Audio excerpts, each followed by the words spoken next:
Welcome to Hello Self. It's a podcast focused on turning your can'ts into cans and your dreams into plans. I am your host, coach, and author, Patricia Leonard.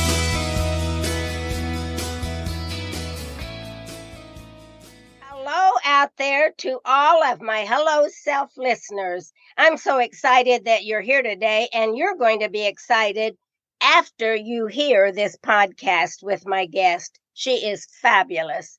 Now, remember, this podcast is about turning your can'ts into cans. So while you're listening, I want you to think about, how do I feel about that? What are some things that I could do? If you've said to yourself, I couldn't do what my guest does or what Patricia does, I don't want you to go away with that. Think about what you can do, because every one of us are having hello self moments, and we either act on them and make plans and put them in place, or we don't. So that's the purpose of this podcast, is to give you some ideas from stories told by my guest. And you're going to be in for a treat today. I've got a guest that I met at a performance. But wait till you hear her bio. You're going to be really interested in the Hello Self journeys that she has made.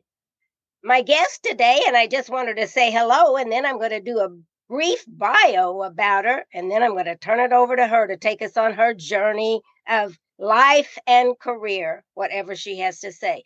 So, Irma Herrera is here, and she is my guest, and I'd just like for you to say hello to the Hello Self audience, Irma. Hello, Patricia, and hello, listeners. I'm very pleased to be here with you. Well, Thank you for inviting me. Sure. Are you kidding? Thank you for being here. We've got stories to tell. And Irma, one thing that I always tell my audience is that I believe in every story there are many gifts and lots of glories.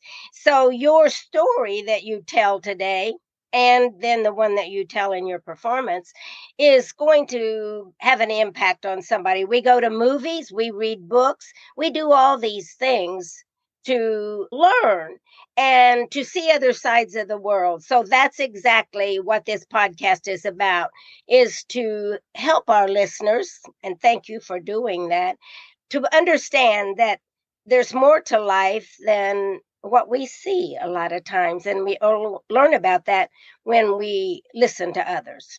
Okay, so now the whole bio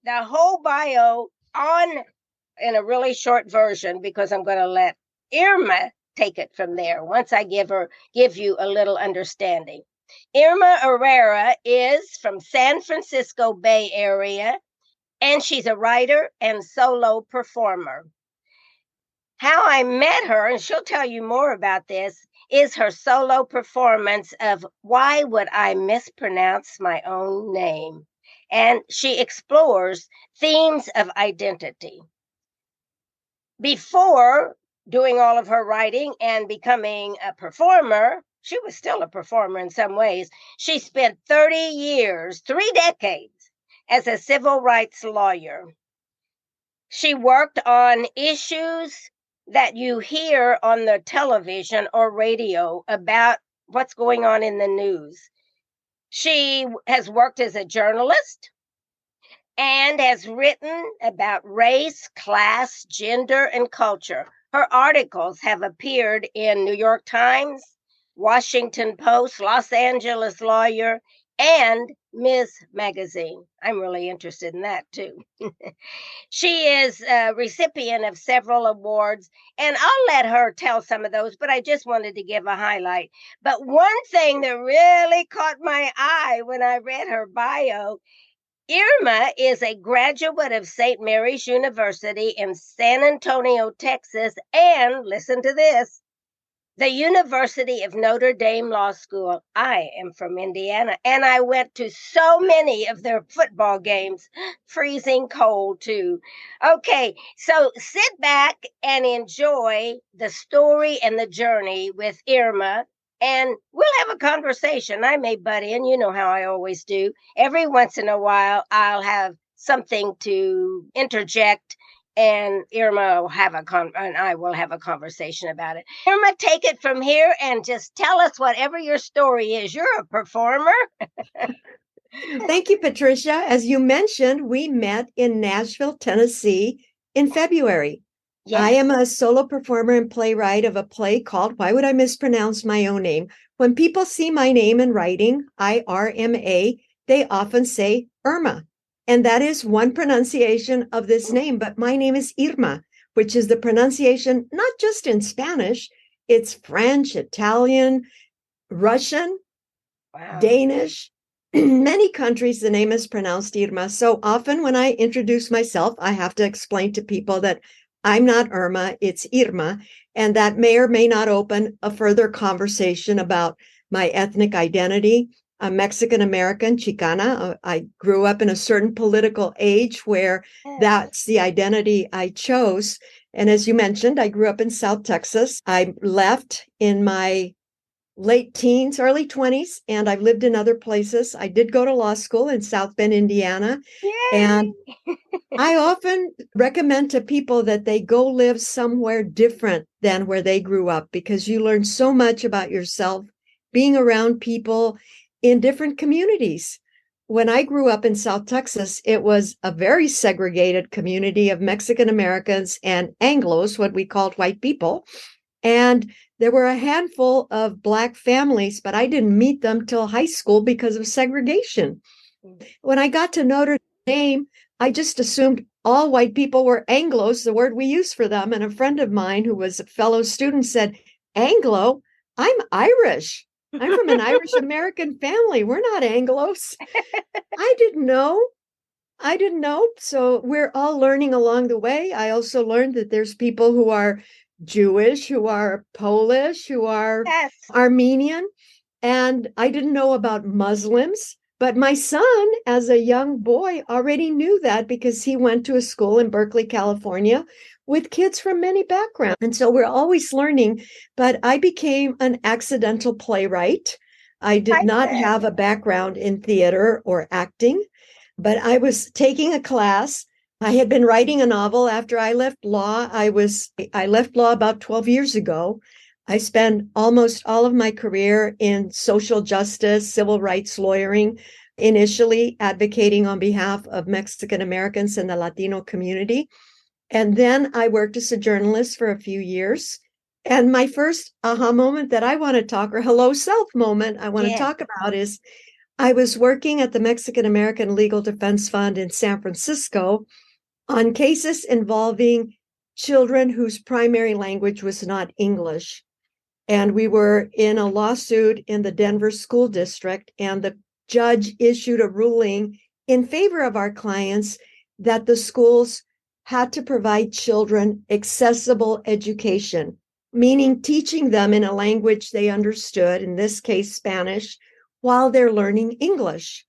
That was one way of making an educational system fair to these children. Exactly. And the newspaper the following day after the judge's ruling said, these out-of-town lawyers that are holding back children, they don't want them to learn English, and on. And there's a complete misunderstanding about the work that we're doing. And why would you want a kid to sit in a classroom and not understand the instruction?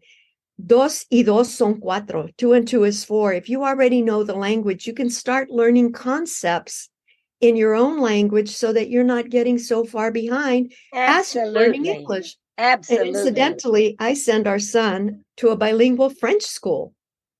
And there was no judgment about children learning French and English. And I think it's wonderful. I am a bilingual person, and I love that I know more than 2 languages. It makes me able to communicate with a wider world. It helps me to understand people's backgrounds and culture a little better by speaking that language.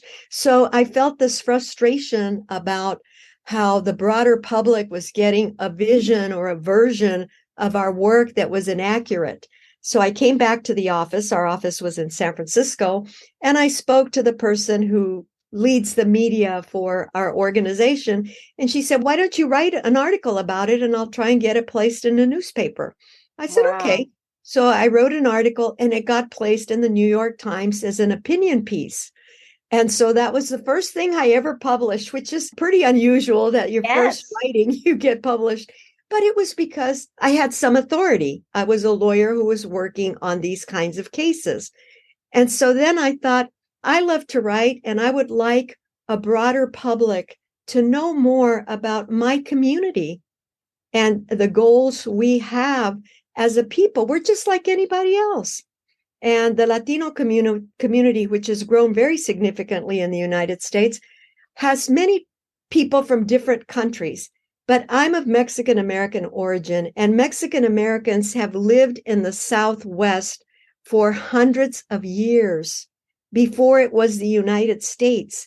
So many of us, we're not really foreigners to this country. We have long historical roots that predate the arrival of the Mayflower or the movement of people to the West Coast or the Southwest from the Eastern Seaboard. So in my play, I incorporate all these things. I feel a need and desire to give historical context about my community, to dispel so much of the myth that we hear, especially today, that casts Latinos as a whole mass of people who are undesirables, who don't belong in this country. Guess what? We've been here a very long time and we're not going anywhere. And we contribute in many different ways to this country. But for the most part, if you have not grown up in a community where you've had interactions with the Latino community, you don't know about this community and its historical roots or why they're coming to this country, those who are arriving more recently or in the past decades.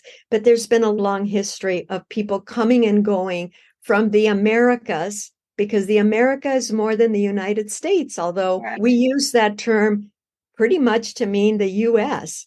Mexico and Central America are all part of North America, or actually Mexico is part of North America. Then we have Central and South America. So my play seeks to tell stories about my community and then my own story and my own experiences with both success and barriers to success because of discrimination and assumptions that people make about anyone who is an ethnic or racial minority in this country. And a lot of people say, I don't see color. I don't treat anybody differently. Everybody sees color. And there's nothing wrong with that. If you don't see color, you don't see me. I remember you saying that in your show, and that you are right on, because the first thing that we notice about somebody is the image. The image. We make judgments about the clothing they wear. We make judgments about the titles they have. Not just Americans, as in general, we put people up on a pedestal because of that, some title or whatever, or the house they live in or whatever. And one of the things that I really like about what you're doing is that it's bringing us all together to understand, so we let go of those judgments. And another thing you said that, and I want my audience to understand this, if you don't get outside the little 20-mile community you live in, you're going to hold on to these biases. You just don't know that you have them, because one of the things with Hello Self podcast, I have said to myself, I want to say hello self to how I feel about, and I've got all kinds of diversity on here. And I don't mean diversity just in color or culture or language. People who think different, people who, I like that. It really challenges me to be better. And just like Irma's saying, it makes us a better world because we quit judging and we start stopping and getting to know the person inside. I remember when my son graduated from college, and this is a true story. He graduated from a college in Indiana. And we had always lived in Columbus, Indiana. And I said, Greer, first of all, he took languages when he was in college. And then his first trip was to Guatemala on a college outing, 7 days. But anyway, he learned a lot just from that. But anyway, I remember when he graduated from college, I said, Greer, I want you to get out of Columbus, Indiana. You'll just, and I shouldn't say this in a negative way, but you'll just follow what everybody else is doing. You'll have babies and you'll never discover who you are. And it doesn't mean having babies stops that, but you get complacent. And I said, so go find out who you are before you decide all that. So Greer went out to California with 5 women. They had a trail of Enterprise trucks, and they all went out there, and he and another one who had been in high school, they lived together. Let me tell you, this was a learning for both of them, first of all, to get to California, and then secondly, the young lady's mother had been a counselor in high school and said, I don't want her to go out there by herself, but Greer wants to go to California, I know. But the theme here is that Greer and these 5 women went out there. They dropped one off in Arizona. But guess what I did? I said, Patricia, you don't know who you are either. You've lived here all your life. I sold, and some would say a designer home. It was a nice, but I sold it and moved to Nashville, put everything in storage. I didn't know anybody. I came down here and walked the streets. Yeah, I got called a street walker just for fun, but walked the streets and meeting people on the street and in the stores because I wanted to find out who I was. Unless we have been outside our own environment, or gone to something like Irma's show, which tells us, and then she's got more about what her show, the real part of it that really came out to help educate.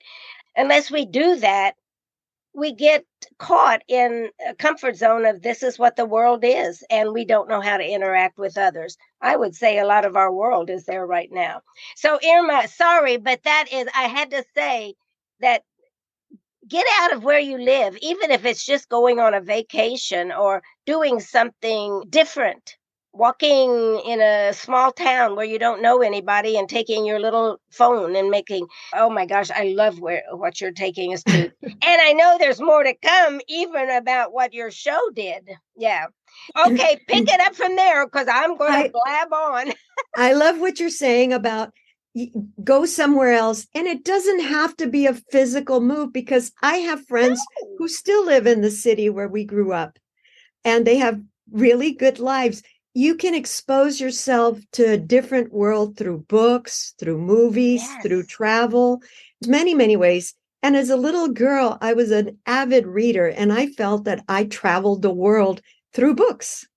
And I got to see the lives of other people through the written word. And then it gave me a real desire to travel and to want to see the world and to speak languages beyond Spanish and English. And a lot of that desire came from the exploration I had done through books. So we're not all lucky that we get to move away or do extensive travel. But today with the internet, my goodness, you can see places for free and travel logs. My technology mind has exploding changed sometimes. Yes. So anyway, I did go to law school. I became a lawyer. It was very rewarding work. I left law and worked as a journalism, writing about culture, writing about class, writing about, for example, I was noticing, I lived at that time in San Francisco proper. I now live about 14 miles outside of San Francisco. I lived in the Mission, which is a very Latino neighborhood at that time. It's now much more gentrified, but I would see billboards selling products in Spanish, Tomes Anheuser-Busch or whatever. And yet at the same time, there was a proposition to make Spanish or English the official language of the United States.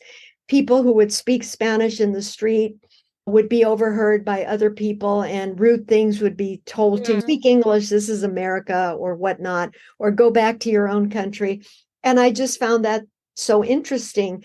The fact that the business sector recognized where our country was moving, that we had a changing demographic, that they wanted customer bases to feel more included.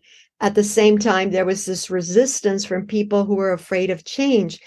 And I think that we need to make peace with change is the only thing that's a constant.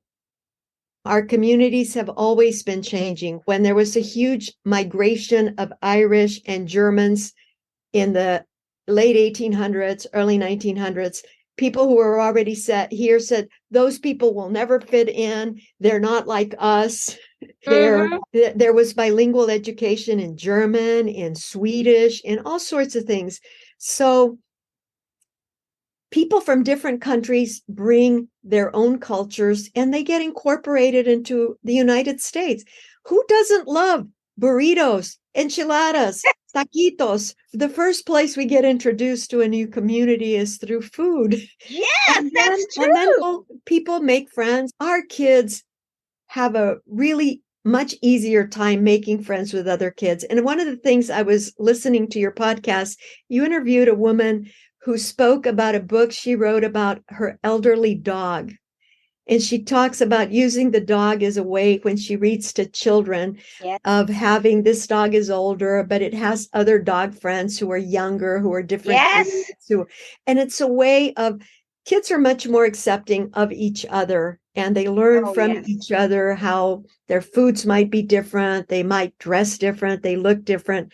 But as adults, we tend to be much more comfortable with people who look like us, who are from our social class, who are from our community, have similar backgrounds. But we learn so much from people who are different from ourselves if we give the opportunity to know them. And you talked about stories, and your podcast is about stories. One of my favorite quotes is, the closest distance between two people is a story. And it's not my quote. It's a woman named Patty Dye, who's an educator about race and culture. I love she lives somewhere in the South, but I think that's just such a beautiful quote. Yes. The closest distance between two people is a story. You can give me all these statistics about this or that, but tell me a story about someone who's had an experience that those statistics represent. And that will get my attention. That will touch me in an emotional way. And that's what we need to do, be connected to people and hear their stories so that we have a better understanding of who they are. Irma, that is why your play is so impactful, because it's not a lecture, it's a story. Although sometimes I'm told it ventures into the lectury part, because that's the lawyer in me coming out. So my director is always saying, no, too many words, too many words.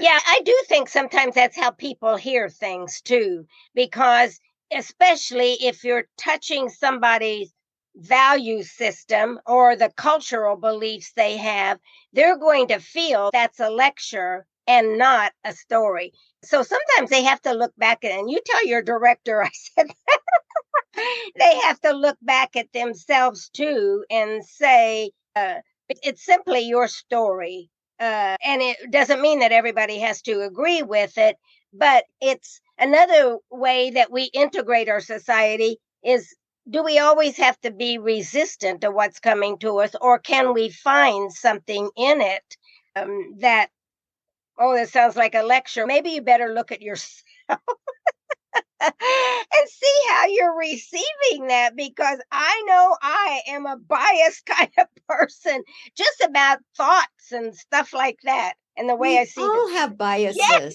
There is no such thing as being unbiased. We have positive biases and negative biases. Yes. And the whole point of going through life is trying to figure out, what do I think about that? How do I feel about that? Yes. And sometimes what we think and feel is not so okay. One of my favorite bumper stickers is, oh my goodness, I just blanked out on what it says. Don't believe everything you think. See, that's perfect for what we're talking about. Don't believe everything you think. We think certain things because we've been taught that by our parents, our friends, and then all of a sudden you have an experience that makes you realize that's not true. Irma, you're reminding me something, and I think every parent goes through this.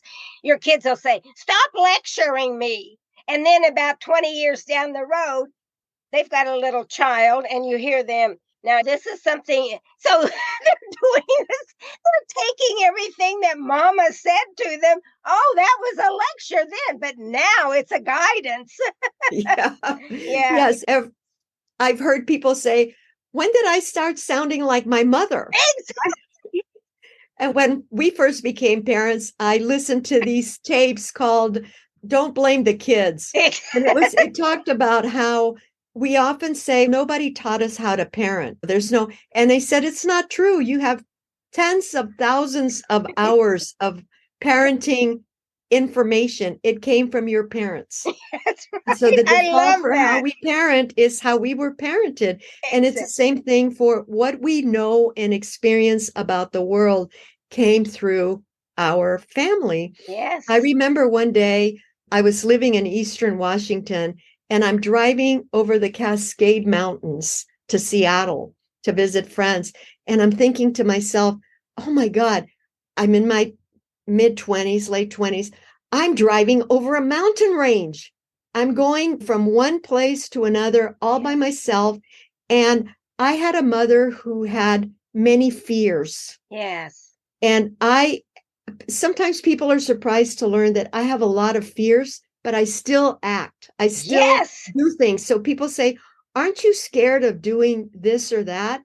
And it's, yeah, I am. Thank you for sharing that. That's one of the best things that you can give my audience is feel the fear and do it anyway. Yeah. And there are lots of things that are scary. I had an incident where my car wouldn't start a couple of weeks ago and I was in a hurry. I had to go somewhere. I was leaving for another city the next day.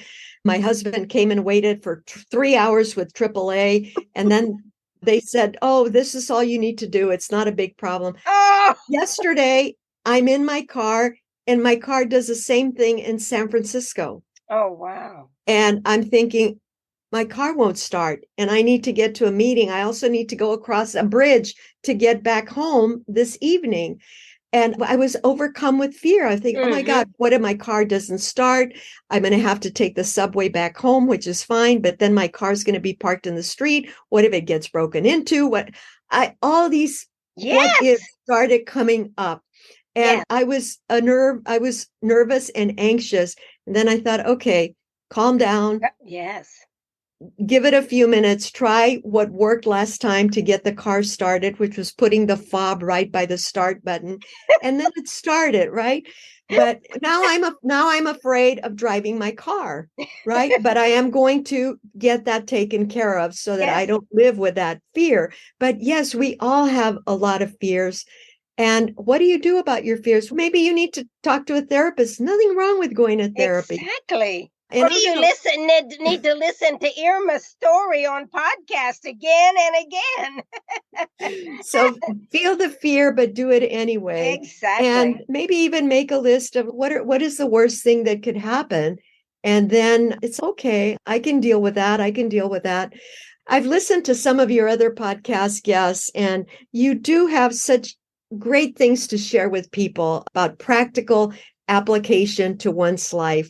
And all of us have fears. All of us have doubts. All of us have failed, however that's defined, at something or other that we've done. And then we've moved on and done something better or different. You might think because Irma is an attorney, she's got all kinds of awards. She gets out and performs. She just shared with you that she has to push through those because those are things that we all face. And I think the more we realize that it's not unique to us, because remember, in every story, there are lots of gifts. And she's just sat here and given you several stories about different cultures and the way we think and the fact that we are biased and just admitting some of those things and how we can open the doors simply by saying, I'm scared to death. What am I going to do? Okay, let me walk with you. Let me help you. You can go to a therapist. You can go to a friend. Yes. Surround yourself with people. Yes. Absolutely. A friend who will say, like a friend maybe who's really struggling in their career with a job. And it's what's not working for you. What is it you want? Let's brainstorm together. Write down what is good about your present position. What would you like to be different? Is there a way that you can make it different where you are now? And if there isn't, maybe it is time to go do something else or do the same thing at a different organization or as a freelancer or as a whatever. But we often feel very stuck because it is scary to be in a place where you're not feeling satisfied with your life. That's why we have friends and other resources. I cannot underestimate the value of our friendships. And Yes. my women friends are just such a gift to me. And I use them as a sounding board. I'm there for them. They're there for me. So even if we're very busy with our jobs, we're busy, especially when we're younger and we're in a new relationship with a romantic partner, it's often the case that young people will neglect their network of friends. Yes. Keep space for your friends and be cautious of any romantic partner who seeks to separate you away from your friends. Great advice. Great advice. Because our friends are such a great resource to us, and they're the start of our network. I've heard people speak in your podcast about networks. Networks come in many shapes, and it's people that we know, whom we've taken an interest in, who've taken an interest in us. And I'm a big believer in generosity and helping people with introductions. I love mentoring and meet young people who are thinking about going to law, about being journalists, even if they're just thinking about what do I do after high school. Yes. I love hearing what are their dreams. I also tell people you may not end up doing what you think you want to do. And especially today, people have multiple careers throughout their lifetimes. Used to be people became a lawyer and you did that forever. Turn on your television and on any network, many of the anchors, many of the reporters, they're lawyers. Yes. You'll Isn't hear them. it interesting? I bet some of you out there even have your attitudes about lawyers. What kind of attitudes do you have now about listening to this lawyer? She's just an ordinary kind of person with goals to help others, to mentor others. Don't be afraid to reach out. CEOs of companies just have a title. Irma has a title. She is a human being first, and she has lived some life. She's out there trying things. She's shared these are the things that you face every day when you get up and say, I want to do this, but I don't know if That's a great example, using lawyers and our biases. Lawyers often have a bad name because there are some people who are such jerks who happen to be lawyers. And we see them in the news and we see them in television programs and in the movies. And you think, my God, what a duplicitous, unpleasant, unethical person who's trying to get something that is not fair. And we look at that person and we think, oh man, those lawyers, they're all such jerks. But that's not true of everyone, right? Yes, and I love it. A small group of people, but a lot of people have a built-in bias against lawyers because of that. So you have to take people at face value and see what they are like. The ethnicity, the language they speak, the titles they wear, that they're human beings at the core. And I would challenge all of you listening to, if you want to talk to somebody, don't be afraid to talk to them. I think Irma and I were talking before about her name and how they pronounce it. One thing I think that you can really build strong relationships with is ask, am I pronouncing? I want to honor your parents and I want to honor you by speaking your name correctly. And that was one of the first things we did when we got on here today. I want to make sure that I am saying your name right, because that's another way that you can honor people, is recognizing you may have read a book about ethnicity, or you may have met somebody and you just love them and they're from another country and you guys are learning how to relate. So I wish that in our society today, there could be more of the relationships that Irma and I are developing, because the more I know her, the more I love her and respect what she is doing to help influence our society's thinking and maybe even unknown thinking about what biases they have or what they're thinking about and what they're afraid of, because I think that's the 90% of it is what they're afraid of. Irma, I want to ask one thing, and if you don't want to talk about that's okay, but what is your feeling, because you're looking at the world from a lawyer standpoint, from an ethnicity, from a culture, from being in a culture that you had to adapt, in other words, to basically what it was. So we have a lot of people coming in now from other countries. And I am not asking you to do a political kind of thing. I'm simply asking you, how do you feel? What are we doing to with the border? What advantage, what is that doing to the way people feel about other cultures and the way they treat other cultures? And I'm not saying get in a political kind of thing, because that's not what I'm talking about. I'm talking about the human race. And is something like this unfair? I just had a tree fall in my over this bad storm we had the other day. And I had two Mexicans that came and helped me cut that tree up.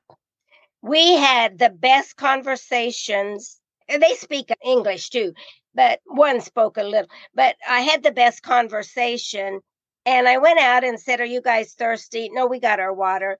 So a little while later, I went out and I said, "You guys haven't eaten anything since you got here." And so I took them a package of mixed nuts. And then about 4 o'clock, I said, "You guys still haven't eaten. Do you want something? Maybe a sandwich." And so I fixed them chicken. I said, "Is chicken salad okay? I don't have anything else right now." And they said, "That's perfect." They sat down for a couple of minutes and ate that chicken salad sandwich. And I told them, "I'm having one too." We had the best time. I just guess I don't understand. Now, I don't know if they're legal or illegal. I don't know. I didn't say you got to sign this piece of paper. I valued them for what they were helping me do, and I paid them. So they got paid. So how do you feel about just your own gut feel without politics or anything, the value or the not value? I don't know what that is. Yeah, I feel that what's going on in the border is very sad and unfortunate, that I know people who are trying to come to the United States are fleeing terrible conditions in their own country. There's all kinds of bad things happening as a result of, some of it is related to climate change. Some of it is related to territorial wars within their own countries having to do with drugs and whatnot, much of the drugs that come to the U.S. And a lot of people are fleeing extreme violence and they're looking for better lives. Do you think any parent would put an unaccompanied 13-year-old to make a 3,000-mile trip if they didn't think that was their only chance for their child to survive?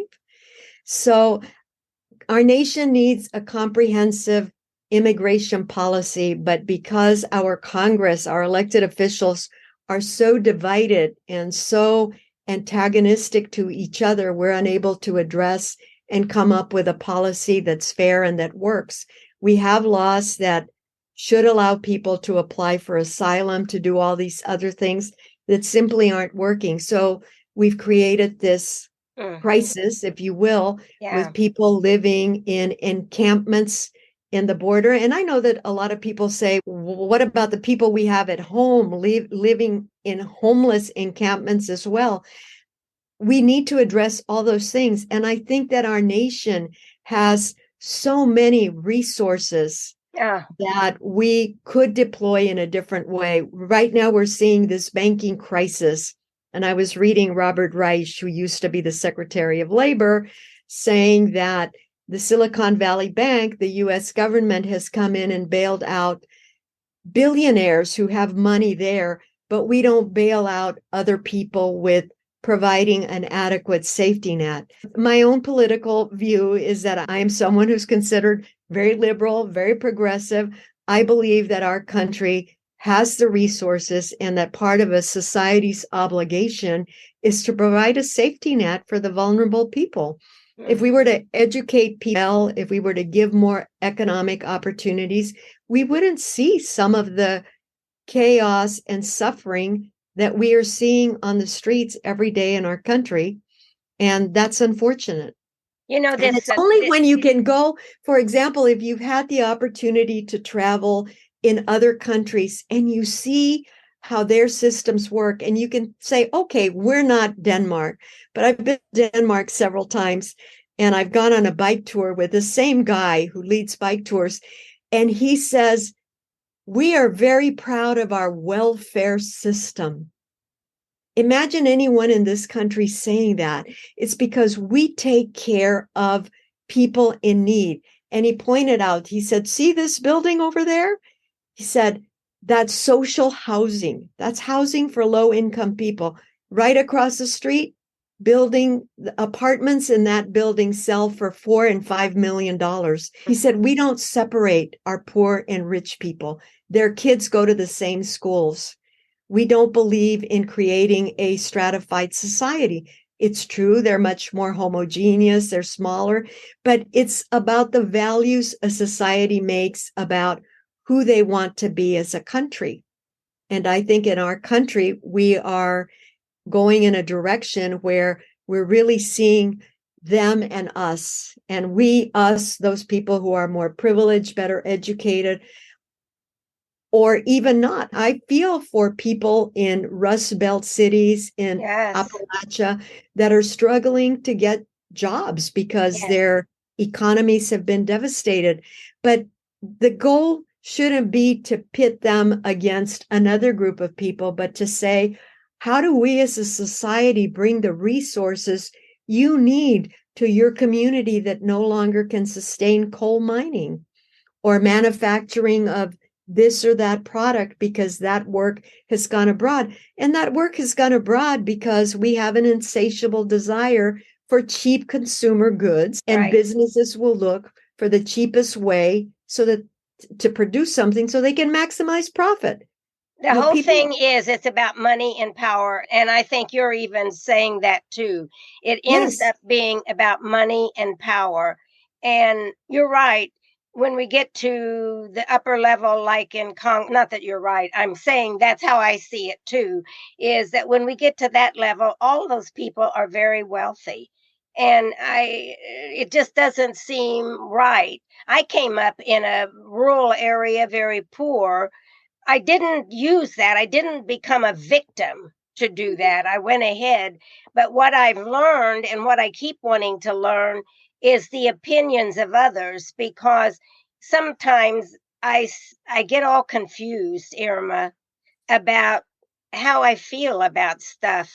Like some coming across the border, how I feel about that when somebody I know, their son dies of fentanyl. And I get confused. But again, it goes to our policies. I think you mentioned that our policies of immigration need to be managed and not just helter skelter, because that'll never, ever work. It doesn't seem. And then it goes back to the children, the public, the education. And I just heard that unions they don't want to teach because they're not making money. It's all, oh my goodness. Yeah. I get all confused. Yeah. And I don't want us to demonize unions. They've played a very important role in creating rights that workers have in this country. And it does provide protection and better pay and better opportunities. What's going on in education is very challenging. We're asking teachers to do more and more. We have under-resourced schools that aren't getting enough money. We're asking principals to be in a classroom. And so the teachers are trying to advocate for themselves, and their vehicle for advocating is the union. And oftentimes it is the only way, as in many workplaces, where we will improve the work conditions. Yes. Our public servants or whatever industry they may be in. And I know there's been big unionization efforts at Amazon. Amazon is making a lot of money. It should be able to pay its employees more fairly. and to not expect them to work at such a rate that you have a disproportionate number of injuries of people at the work. So a union is an equalizer on behalf of the worker. Right. But yes, we have so many societal problems that are in need of addressing in a way that is thoughtful and fair and considers. Yes. We need to be more equitable in how we distribute resources in this country. And it needs to be people, to me, that's common sense people like you and I, instead of somebody that is just looking at one side of things, making judgments. And I hear you when you say sometimes you're confused. You don't know what to Yes, think I about all am. these things that are going on. And that happens to all of us. And it's when it's good to hear something outside of your own comfort Yes. zone. We've become so habituated to listening to just the news that confirms our own view of the world. Yes. And so then you have people in these two camps that never talk to each other or listen to each other. And that's again about the power, isn't it? That's not good. Yeah, because that's power. They're trying to get the power yeah. Oh my goodness. I know my brothers and I both talk about this because we try to keep each other level-headed, to say, what do you think about it, Rick? What do you think about it, Mike? So that we can get other opinions besides just our own. And we're all challenging in my family. You can tell that. Yeah. So remember, don't believe everything you think. Exactly. Yeah. And that's exactly how we go. I don't see it like this. How do you see it then if it's not? Because I think I've got it all figured out, and then they see it another way. Yeah.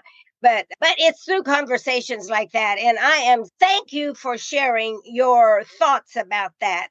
Because again, there will be some people that will say, yeah, she's biased and that she's this. And yes, we agree. We are on certain things. We all are. But I think just to have a conversation about culture, to have a conversation about schools, to have a conversation about power and ego, to have just a generic conceptual view of the world is so refreshing. And that's what I love about your show and the work you do. I'm looking forward to more opportunities to connect with you. Thank you. Yeah. And I want to thank you today. But before we close out, what would be one piece of advice that you would give to my listeners specifically about viewing the world or finding more confidence in them? Anything, just anything that you say, I'd like to share this in my closing thoughts. I think it's really important to be kind to people and to assume the best in others. Sometimes I'm in the car and someone will cut me off, and my first inclination is to say an ugly word or two. And then I think to myself, I don't know if that person is late to a job interview that's really important and they need that job. So go in peace. Right. So I often find that when I extend grace to another person, it's so helpful to me. So to approach life from a place of generosity to others. And you're going to meet people who are jerks and who it's like, okay, fine. But don't start out with the assumption that someone else is. You know what? You're telling, this is right on, because I was listening to Joel Osteen one time on television, and I remember he was telling a story on himself. And he said, I was late for a meeting. My fault, he said, but I got in traffic and I thought, I cannot believe this. This traffic is lined up. I'm never going to make it to. Now he was blaming the traffic and hurry up. Oh, that woman. Oh, look at her, what she did. And he was going through all this and he said, it's really funny. I finally said, Joe, you'll get there when you get there, so you can get all upset or whatever you want to do, but it ain't going to change anything. He said, guess what happened? I got there on time. I do the same thing, and I get mad because this person cuts me off, and I say, I hope you make it, but not real nice. Oh my God. Oh my God. This is so fabulous. Thank you. How can people get a hold of you, know more about your show and or anything? Well, I write about these issues that we're talking about fairness and justice and getting to know about other communities in my newsletter. On my website is just my name, Irma Herrera, IRMAHERERA.com. I'm also, if the website is the best place because there you can also link to my social media. Yes. I'm not super active, but I do post on Instagram and Facebook. But if you go to my website, which is just my name, irmaherrera.com, and there it will also tell you about upcoming shows. I don't have anything booked except for I'm going to be performing at a couple of universities in San Antonio later this year. But I also perform my play and then lead conversations for law firms, for corporations, for organization conferences. And so the best way to contact me is through my website. Yes. And one of the things, I just want to add one thing. I love that. It will be on, when we post the podcast, it will be there available, the website location. But I want to say one thing that we didn't spend much time on, that Irma has she said she had conversations, and I go talk to she had a conversation at the end of her show, and I wanted to, with the audience at TPAC here in Nashville, Tennessee, our Tennessee Performing Arts Theater. And she had a conversation after the show and talked to the audience. It was so powerful. Wouldn't you agree, Irma?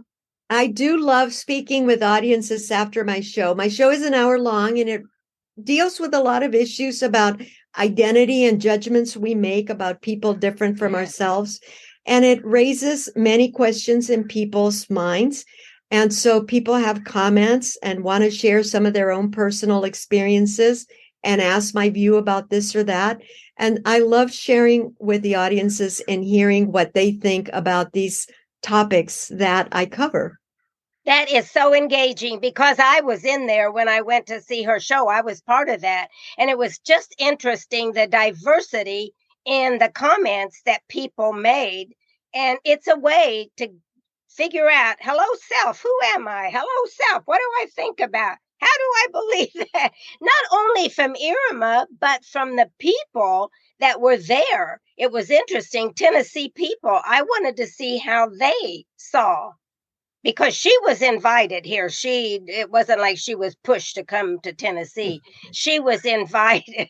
Yes. And one of the things I love is hearing from audience members days and weeks after my performance about something that they heard that made them think differently about something they thought they knew. And I'll just give one example. In my play, I talk about the GI Bill. The GI Bill was started after World War II to help all the returning soldiers, giving them opportunities to buy houses with low-income loans, go to college, get an education, get free health care through clinics that were established. But these things were not available to all communities equally. For example, all the housing that was built was in segregated white-only neighborhoods. So Black and brown people couldn't access houses in those communities. It's those houses that have appreciated so much, that helped create the great American middle class. It was going to college on the GI Bill for people's grandparents 2 generations ago that also helped create the great middle class. Mexican Americans, many Asians, and Blacks lived in segregation. There was no college for most of those people. So we didn't have the opportunity to create the middle class and all the benefits that have been enjoyed by large numbers of white Americans. Not everybody, of course not. But it's a policy that seems neutral on its face, but it worked in a way that advantaged one group of people and not another. And many folks comment on that specifically, saying, I just had never thought about it. And why would you think about it? No. But now you do. Yes. So that's a very good point. It's an awareness raising kind of show about everything. Just like this podcast today, we've talked about a little bit of everything because I don't have a script. Whatever comes to me, I just And it starts with showing respect by learning a person's name. So when a yes. person tells you their name and it's a name you're not familiar with, it's always okay to ask them, tell me how to pronounce it. Yes. Help me with the pronunciation. What isn't okay is to tell people, can I call you something else? See, I can really relate to that because my first name is Ibby, but I go by Patricia. So people call me Eddie, Abby, Debbie. And I said, no, you know what? You can just call me Patricia. And those are true stories because everything legal is EBIE. But everything in my relationship area is Patricia. So I can relate to all of that. And yes, they do ask me, is that the way you pronounce your name? Oh, it's close, but you can just call me Patricia. And if someone says you can call me something else, that's okay. That's what you should call them. You get to decide. You, the individual, get to decide how you say your name and what you want to be called. Exactly. And we should be respectful of that. And you're right. And we can not in a blaming way. We can just laugh about it and say, oh, just call me Patricia. That'll be okay. And we laugh it off. But yes, honor people for what the name is they're given. I think that's very important, unless the two of you make a decision to do something else. Yes. Like Irma said. Yeah, very good. Okay, Irma, thank you so much. I could just keep talking. But I know we both. Thank you, Patricia, and thank you to all your listeners. And I've enjoyed listening to previous podcasts you've had with other folks, and there have been lessons there that I've walked away with. Thank you so much. And I'm hoping that the same thing goes for our audience, that the nuggets that you gave today from your own life experience and from others, and from the transitions that you've done at different phases in your life to become a little bit of all kinds of career opportunities and see a bigger part of the world and impact. So I'm so grateful. That's what this world is about. And that's what we need now, is somebody that says, I don't know how to do it. I'm scared, but I'm going to do it anyway because I think it's going to benefit others too. So thank you. And I just want to say to my audience, thank you for hanging on with us all this time. And I'm hoping that, I know that you've walked away with at least one thing, whether you agree with it or not, one thing that will probably click in your mind in a week or so, like Irma had said. And so if you want to contact her at her website, if you want to talk to me about it, that's fine. But take an action on something you want to do, because Hello Self is a waking up to who you are, the talents you have, and acknowledging the fears and pushing right through them. So thank you so much for being at Hello Self Podcast today. Again, I'm your host, Patricia Leonard. I don't even know if I said that at the start, but if I didn't, I'm saying it now. I'm Patricia Leonard. And just remember, keep dreaming. It's so important. And living your dreams, manifesting them. So until next time, remember, as I said earlier, keep dreaming. Thank you for joining Hello Self today, and may it offer insights and inspire you to stay on your runway to success. Like, share, and subscribe. And remember this, keep dreaming.